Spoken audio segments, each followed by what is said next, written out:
What's up guys? And welcome back sa ating channel.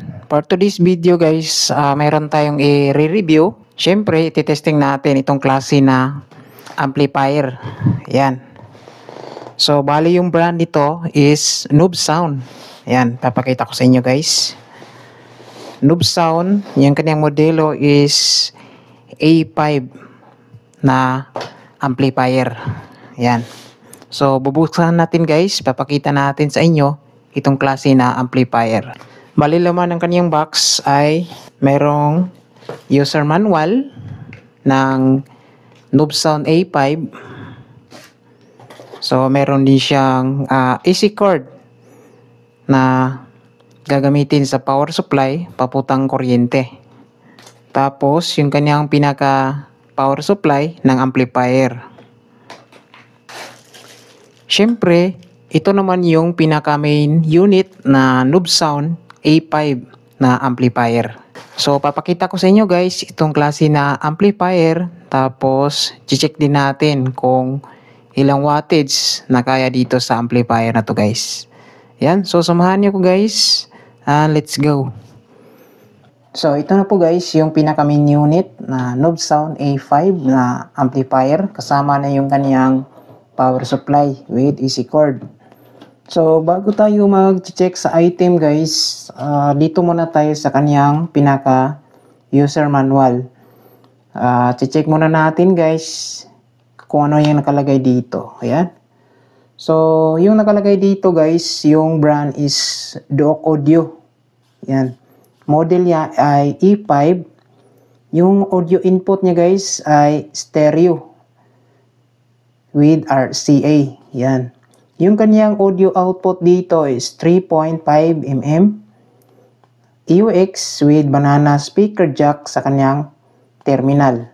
Tapos yung kanyang high pass filter adjustment is merong 30 Hz to 200 Hz. So yung kanyang max output power dito guys ay 300 watts. Yan. Tapos yung kanyang input sensitivity guys ay 2 volts. Yung kanyang AUX rated output level is 3.7 volts.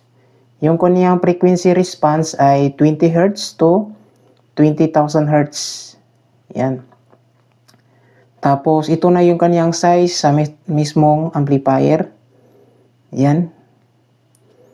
So nasa 300 watts per channel itong klase na amplifier mga guys, no? Yan. So ngayon, ito naman yung kanyang pinaka power supply. Yan. Yung kanyang power supply, yung kanyang input ay 100 to 200 volts. So pwede siya magagamit kahit mag low voltage sa area. Around 100 volts to 240 volts. Yung kanyang output DC naman guys, meron po siyang 32 volts. Ayan. So, malaki yung kanyang power supply, oh.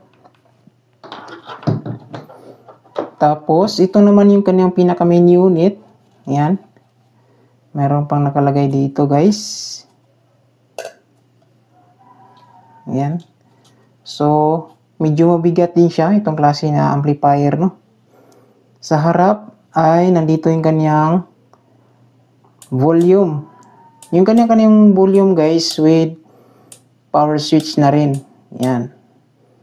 So, dual purpose yung kanyang volume. Meron po siyang power switch. Dito na side guys ay meron siyang frequency na 30 Hz up to 200 Hz. Ayan. Tapos, sa side din niya guys, meron po siyang butas-butas para yung init is makalabas din yung init guys. Sa ilalim is merong breather din. Yan, ito yung sa heatsink ng amplifier sa ilalim. Tapos, meron siyang rubber feet. Sa likuran niya guys, ito yung kanyang pinaka-likuran. Yung kanyang input is audio output. So, ito yung kanyang audio input guys with right and left channel.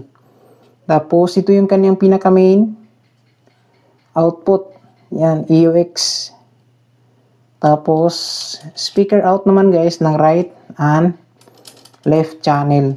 Tapos, this two na side ay ito yung sa power supply niya. Input. So, pwede siya sa 24 to 48 volts na power supply.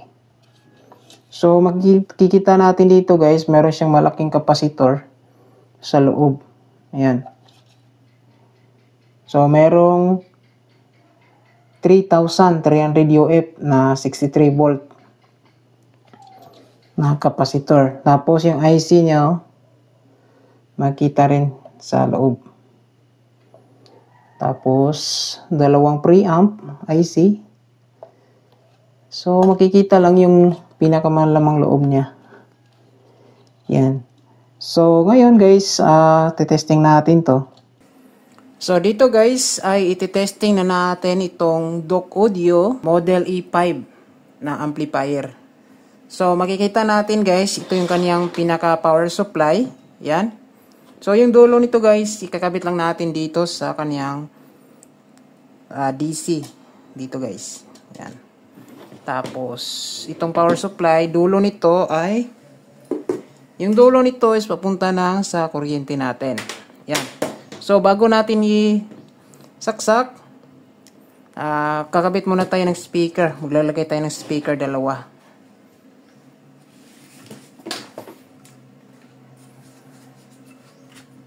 So, meron tayong speaker dito guys, around 550 watts po ito. Yan.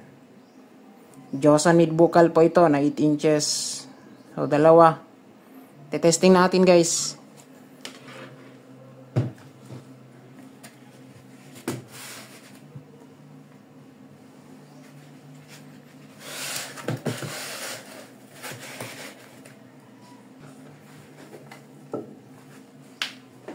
So, itong isa, kakabit muna natin sa isang output. Dito guys.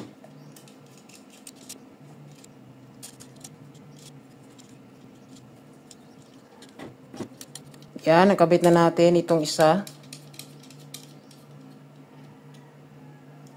Yan guys, oh. Itong pangalawa naman na speaker, ikakabit din natin.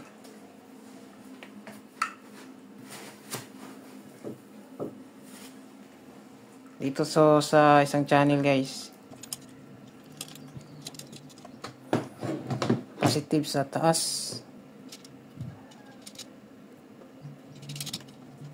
Yan guys, dalawang speaker nakakabit sa ating Model E5 na amplifier. Tapos dito tayo kukuha ng input. Gagamit tayo ng RCE wire. Kung yung gamit mo ay cellphone, ito yung gagamitin mo, 3.5 mm to RCE wire. Pwede sa cellphone to laptop or computer. Ayan. Pwede lang yan magkabaliktad mga guys. Ayan.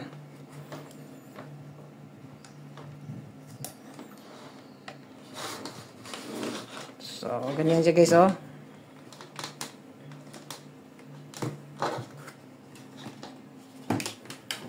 Ito na yung setup natin. So, ito, kukunik muna natin sa cellphone. Ayan. So, ngayon guys, plug in natin sa kuryente. So, ito. Ayan. So, umilaw na yung kaniyang power supply. So, nandito naman yung kaniyang power switch. Ito. Ayan. So, na-click na yung relay. Ayan. So, pwede na tayo mag-play ng music dito guys. Play muna tayo ng music. Select muna tayo ng music guys. So, ito guys, naka-play na tayo ng music. Ayan, volume na natin.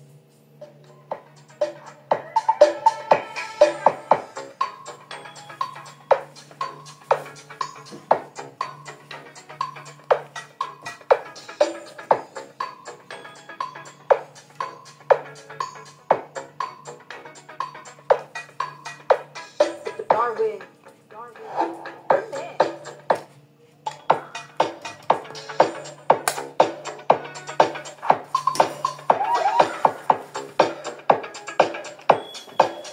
So, meron ng audio dalawa. Volume natin, guys. Ayan.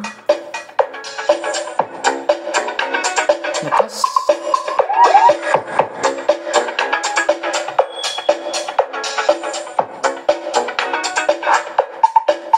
So, try natin i-up itong 30 Hz to 200 Hz. Parang bass to.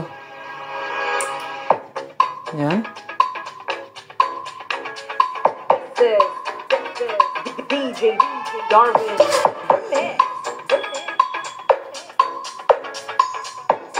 Bumabaya siya guys. Pang dagdag bass po ito. 30 Hz to 200 Hz.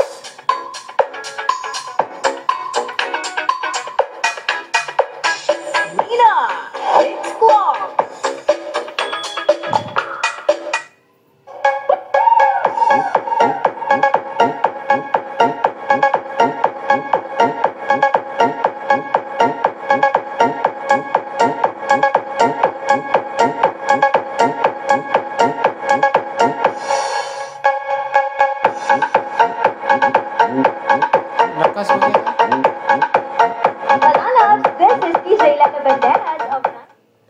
So, malakas guys, oh. Itong klase na amplifier. Ayan.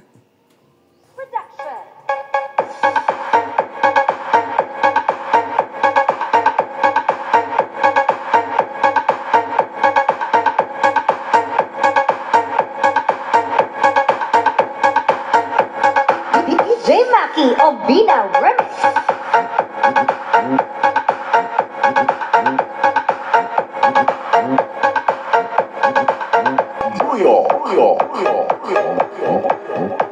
Surprise of Dorana.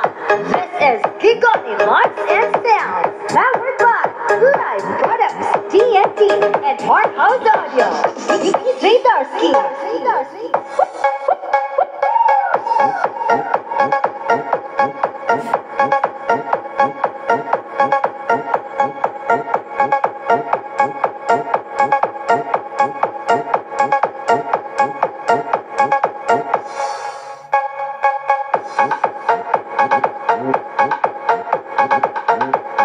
Palalas, this is DJ Lana Banderas of 97.5 Love Radio Iloilo. And I support DJ Alex Smith, Music Production.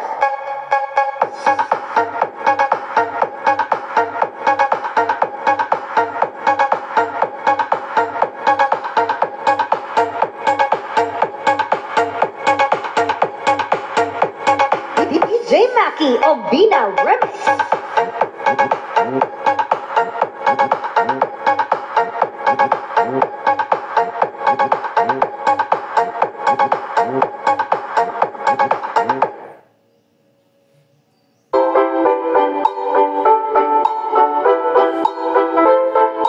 Vanessa Audio Mobile. This is DJ Alex Mix Music Production.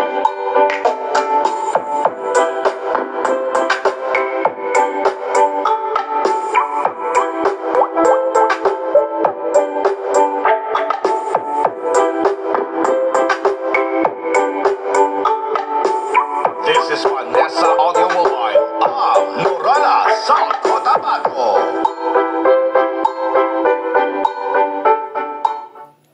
So, yan guys. Rinig na natin yung audio nitong klase na amplifier, no? So, malakas din siya. So, pagdating sa quality guys, maganda yung quality. Buong-buo yung tunog. Kaganda dito is mayroon pa siyang pangdagdag bass. Itong 30 Hz to 200 Hz. So, i-on nyo lang ito guys. Tapos, lalakas pa yung speaker natin kapag nasa inside the box. So, ito wala pang box. Rinig na natin yung kanyang lakas.